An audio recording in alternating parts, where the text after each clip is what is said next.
طعمه مثل البيض العادي، يعني لا يوجد أي تغيير في الطعم ولا أي شيء.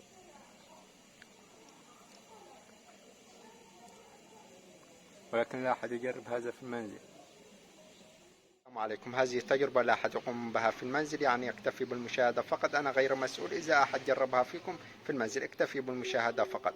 وأنا يعني لم يكن قصد الاستهانة بنعمة الله والعياذ بالله، ولكن يعني كان فقط مجرد تجربة ليس أكثر يا أصدقاء، مجرد تجربة ولا أحد يقوم بها في المنزل. أوكي، سلام.